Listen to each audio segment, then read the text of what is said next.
Select করা। আসসালামু আলাইকুম ভিউয়ার্স, দেখতে পাচ্ছেন আমরা মাওয়া হাইওয়ে রোড দিয়ে গ্রামের বাড়িতে যাচ্ছি। আর অল্প কিছুদিনের মধ্যে আমরা গ্রামে পৌঁছে যাব। আমরা এখন সূর্যনগর ক্রস করে পুলিয়া স্টাফ দিকে যাচ্ছি। দেখতে পাচ্ছেন এই যে রাত দিকে ব্রিটিশ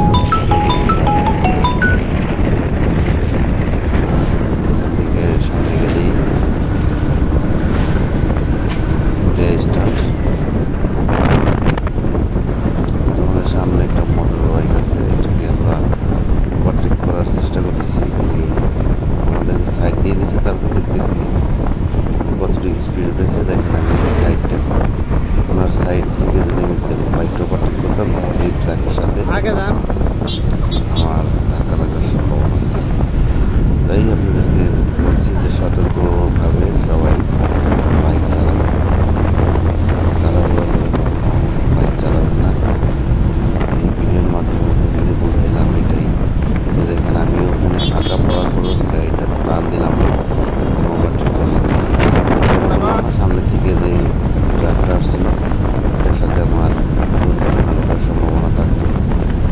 তাই আমি আমার থিওরিতে আমি বললাম যে বাইকের পিছনেই আস্তে আস্তে যাই। তো দেখতেছেন আমরা পুলিয়া স্টাফের চলে আসছি।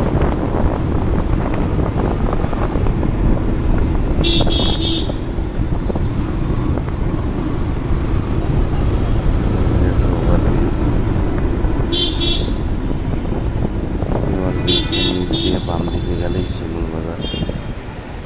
আমরা এখন এই শিমুল বাজারের দিকে যাচ্ছি। স্থান দেখতে যেমন দেখতে পাচ্ছেন রেল লাইন, মাওয়া হাইওয়ে রেল লাইন নিচ দিয়ে যাইতে হবে।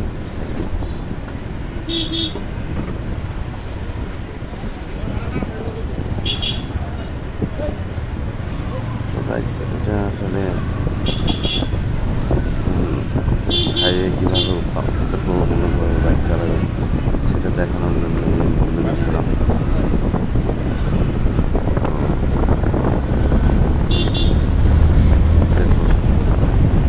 আমরা এখন গ্রামের রাস্তাতে দেখেছি, ছোট রাস্তা,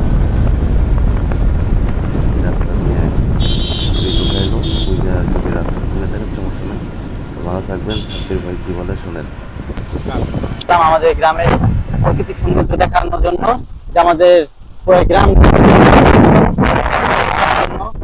বাতাস হচ্ছে, কিন্তু খুবই ভালো লাগতেছে ওয়েদারটা।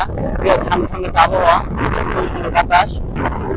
গ্রামের প্রাকৃতিক সৌন্দর্য, এটা আমি গ্রামে না আসলে আমি জীবনে বুঝতে পারবেন না শহরে থাকলে।